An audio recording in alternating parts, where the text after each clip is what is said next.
Welcome to the very first 4v4 replay commentary after a very long time. And you know, 4v4s are quite messy and absolutely fiesta. I will try my best to catch every single action, but that will be quite difficult. We have the red Rohan player, China, at the top left side of the map. His ally, the blue Isengard player, Nobito. His ally, the light blue Isengard player, Semitoon. And the last ally, the top right, the white Isengard player, Pose. They are against the orange Rohan player Modengsol, his ally the green Isengard player Pablo Escobar, the yellow Isengard player Mania, and last but not least the blue Rohan player Flashjack. So it's 2 Rohans and 2 Isens at the bottom side of the map versus 3 Isengards and 1 Rohan at the top side of the map. We have no Gondor nor Mordor, so it's a Rohan Isengard combination on both teams. And Isengard is pretty strong in those 44 games because of the freezing rain. Remember, BFME1 is all about quality, not quantity. So your goal is to recruit few units, but turn them into pretty much heroes by giving them lots of leadership. But the freezing rain is an exact counter to this. So you can shut down all the enemy leadership. And with 3 Isengards combined, you can make sure that the enemy has no leadership ever. And you know, in 4v4s you also get faster resources, way faster resources. That's why you can skip the early game and get to the mid game, and that will also bring us super soon into the late game with a lot of massive battles. As you can see here, we have already a Theoden up on the field and also Lord from the enemy team. The cripple will be used, but even if you cripple Theoden, you don't have the army to kill him. You will cripple him. Theoden already got almost level 3. The money will be taken, one part of the money at least, by Isengard, and Lords can just cripple and run away. You cannot finish him off. That's not possible. And also in the meantime, this Lord, Semitoon, is creeping the troll layer in the center of the map. And there is another one. This one has already been taken. We see so many Lordses. Look, alone on this screen, we have 3 Lordses. Who is the imposter? Who are the imposters and who is the real one? This guy. And the thing about Lords is though, because you have so many of them, you can cripple a hero for eternity. Like, look, the cripple duration, it's 25 seconds and it's only a minute and 15 seconds cooldown. And you have 3 Lordses, so you can cripple them for 75 seconds, basically. And right after the 3rd cripple ends, you almost got your cripple back again to, like, chain him, CC chain him forever. We have also Legolas up on the field. Usually in 4v4s, people like to go for heroes. This guy has only farms in his castle or in his camp. Might go for Gimli. This player is going for the stable and recruiting some Rohirrim warriors. He also went for the armory, going for the heavy armor first, and then banner and forge blades. Also, he's blocking the settlement with his hobbit. In the meantime, we have a Lords and Legolas side by side. The range heroes are super nice because they can poke you from a long distance and you can't really chase them down. He might go for Gimli or for Aragorn. He already went for Legolas, by the way. And also his Mary is all about to hit level 4. So the first invasion will happen now with the War Chant and Theoden. And they have no upgrades on them, but this all alone is going to give them a lot of damage. And you can see they are able to destroy the farms in literally no time. Imagine them with Forge Blades, they would hit way harder. But remember, the team games are all about teamwork. So he is sending pikemen to his allies' camp to protect them.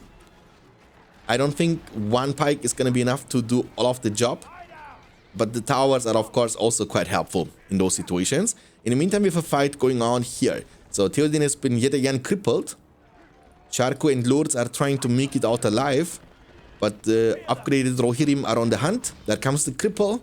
This Lords is only level 1. He cannot fight back. He has no carnage.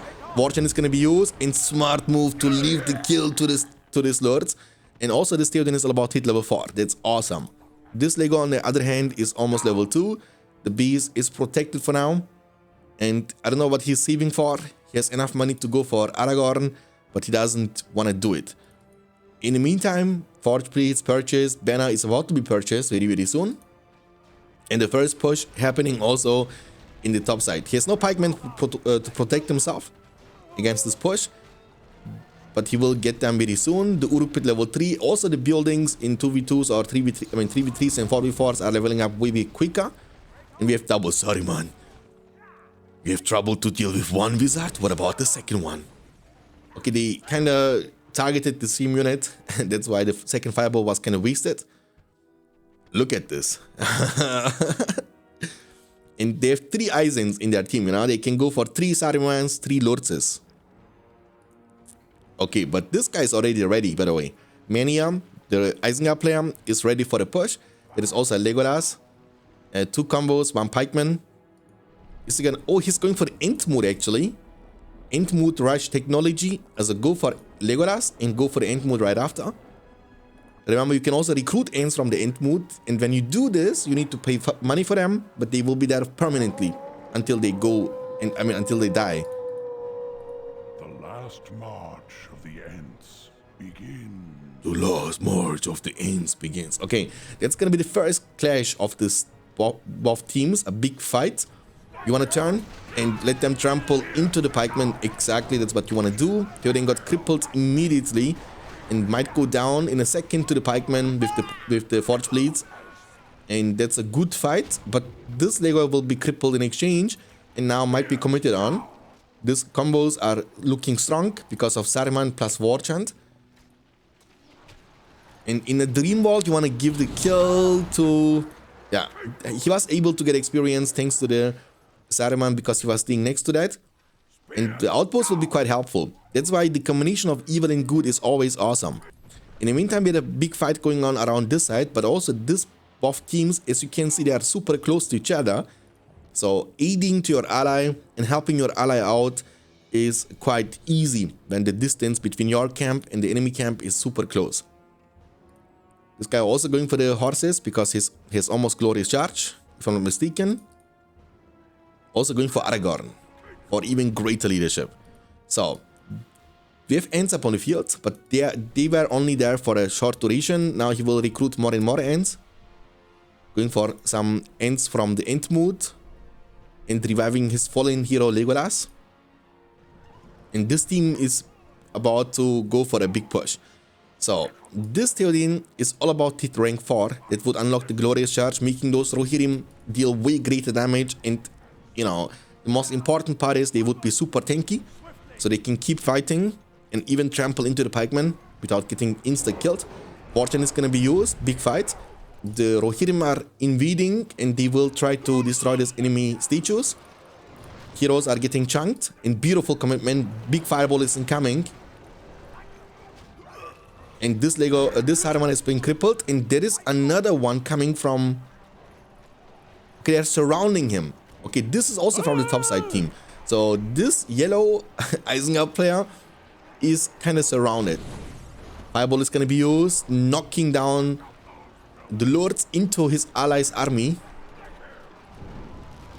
This guy is running for his life. He should be in a safe spot.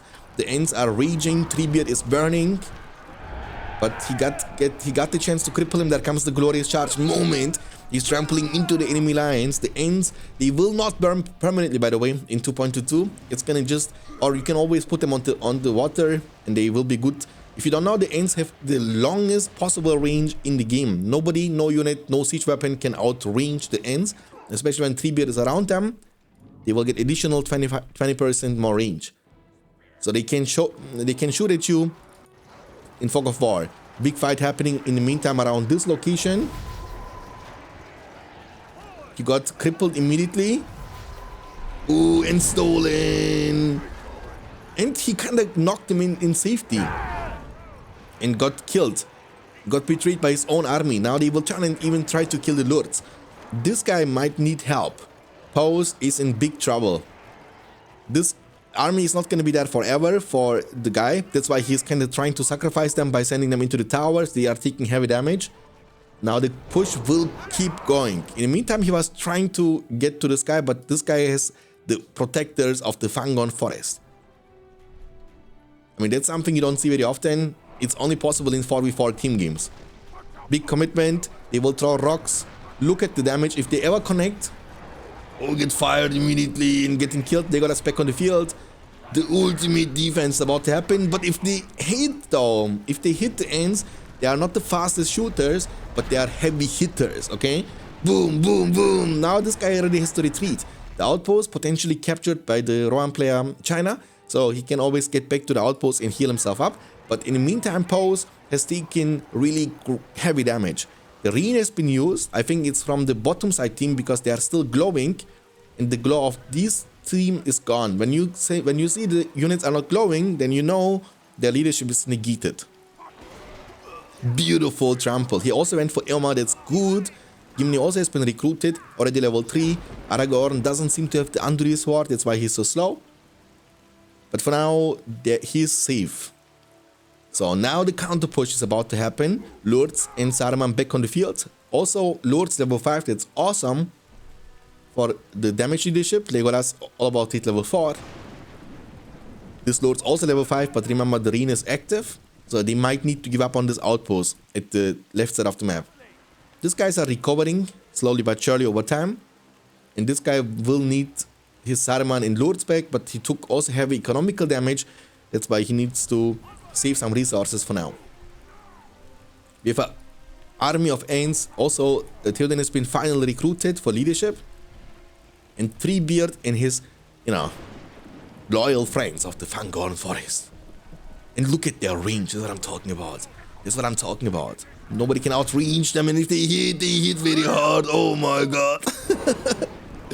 Okay, the fight is breaking out. The hero focus is essential, and you can see they are hard focusing down the Saruman. The glorious charge has been used. Trample, trample, trample, trample, trample. I think the stealing couldn't be done. Heal is going to be used. Cripple. Another heal is coming in clutch. And the heroes are falling like flies. And that's a big W for the bottom side team. Yes, he lost his Saruman, but I think in exchange he killed so much. He killed Irma, Theoden, and Legolas from the Rohan play, for example. Level 9 Lords. Hero focus is the most important. If you play team games in BFME1, you need to prioritize your targets. And the targets you want to take down first are heroes. In the meantime, big fight is breaking out. Sarumans are game-changing heroes. And unlike Gandalf, they don't need to be level 10 for this. The Wormtongue ability comes right off the bat. There comes the... And another end summon, by the way. This blue Rohan player loves Fangorn Forest, okay? But the damage from this fire upgraded combos, they are highly level 2, level 8. They are kind of crushing those Ents in a second and a half. So far, this team seems to be safe. We will get some siege weapons upon the field. This guy has still not the money to revive his Saruman though. That's the most important hero to be revived. And the outpost will be going down very soon to the Barista. And the topside team is forced to retreat. It's a back and forth game. This is the kind of game I like the most. And it's super difficult to catch every single action because there are multiple battles happening simultaneously. Okay, maybe you need a statue or a well. And I think he's going to do both of them. Go for the well and for the statue. True. He also lost his hero. He never recruited Gimli in the first place. I think Gimli is a must-have hero because he has like great splash. Oh, the fireball out of the range. Also tells you the information when you cover your mouse over the fireball. Deals massive amounts of damage too. Blah blah blah. Can be missed if the target is out of the range. This Lord has to be careful. He was trying to cripple somebody, but I think he missed the cripple. On the land, they get trampled. This is a Pikeman Uruk combo. A combo that's good potentially in the early game, but not super good in the late game.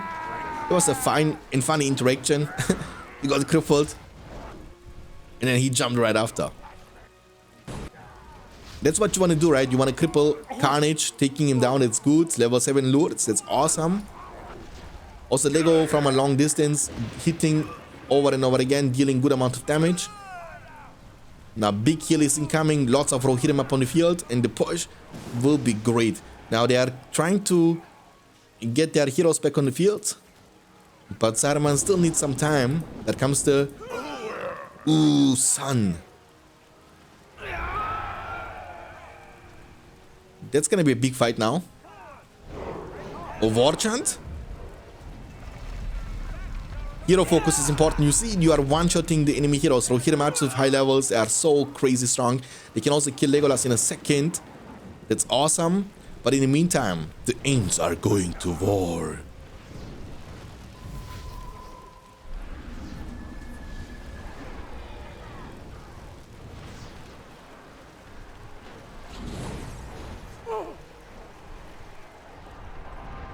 And all of these players are very good players, by the way.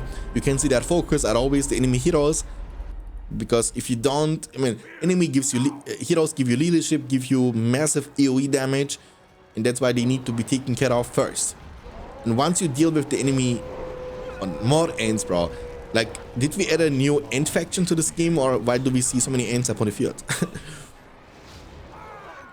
Like, when you kill the enemy heroes, killing the army after this is going to be way easier because they will lose their leadership, they will become more squishy, they will deal less damage.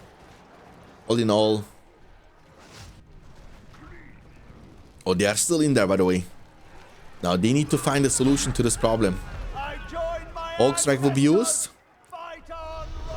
I think we reached a stage of the game in which we will see potentially the ultimate powers very, very soon. Nice. This Rohirrim Archer dealing so much damage, by the way. Theoden is gonna go down in a second. There's still a level 10 combo. This crossbowman, these two crossbowmen are basically two Legolas with level 8. That's how strong they are. But for now, it looks like he will be able to defend himself. Don't lose the level 5 maybe. He lost him, unfortunately. And Aragorn was able to defend. Okay, these two players, talking about Semitune and Pose, they are kind of only defending themselves. They were never able to push back. I mean, most of the time they were defending. They were pushing back maybe once or twice. But for the majority of the time, they are the defenders. Aragorn level 6. Level 4. And we have so many heroes. It's so much fiesta. Now the counter push. Explosive mine. Drop it down. Oh, so many ballista though. So many ballista.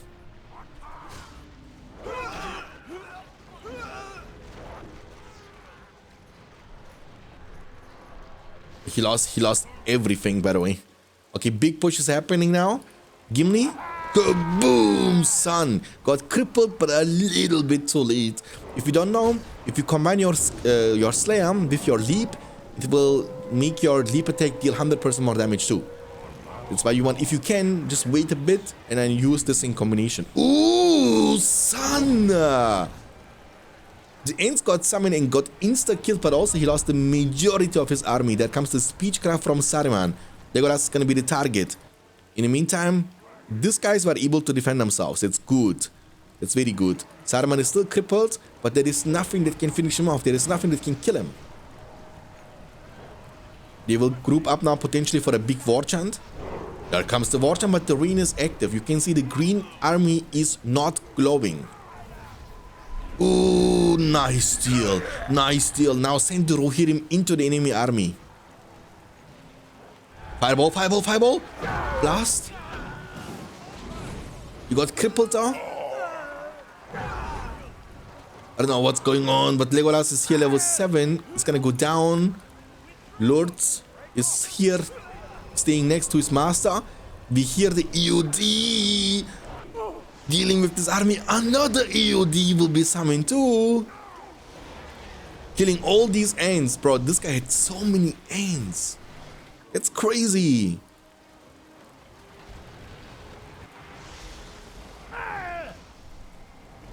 Oh, even the level 10 combos. Lords going down. Treebeard is still remaining upon the field.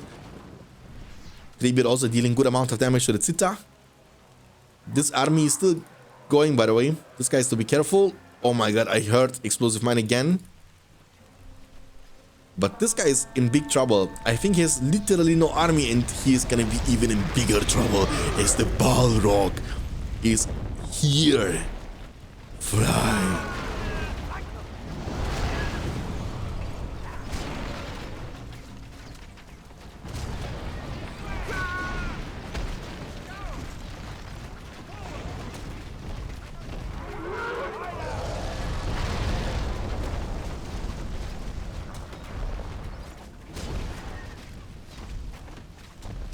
Do your thing, Balrog. I mean, he should be able to finish off the beast with the next prayer fire, but sometimes you don't reach out to the sentry towers, and then only few of them will be remaining after the Balrog's time is over. Vorten has been used. The heroes are going down to the orange Rohan player. He's able to kill Saruman and Lords with his Rohirrim warriors. It's good. And they are just being safe at the bottom side. The castle or the camp rather was not finished, so he's gonna try to rebuild it. Oh, never mind, he's summoning yet another one. And with the AOD, he should be able... Aragorn can fight this AOD a little bit, but only a little bit. When you have heal, you can fight him and actually get so many power points, killing the AOD. But the China has been defeated now. That's the first player out. But normally, that would mean the end of the game. Oh boy, son! Kill him with the whip.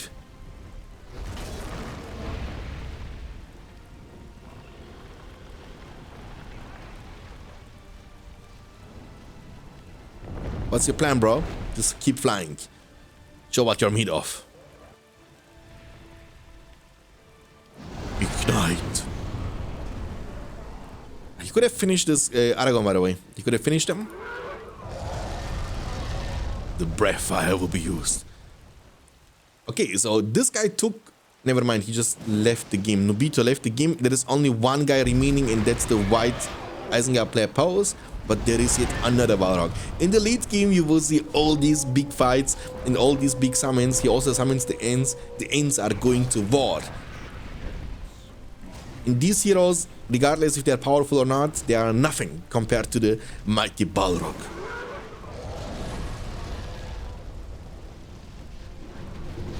Oh, he catch him. Oh my god, Legolas. Killing everybody. Killing everybody. Big push is happening. He's gonna lose potentially every single one of his castles at the same time. It's a 4v2 now. And there we go. That's gonna be the victory for the bottom side team. Rohan, Isengard won the game. I hope you guys enjoyed the first 4v4 replay commentary after a very long time. And let me know in the comment section down below if you want to see more like this in the future. And if you don't want to miss out the future uploads, subscribe to the channel, leave a like. I will see you next time. Until then, take care of yourself, keep hitting like a truck, and as always, stay beyond standards. Peace out, boys.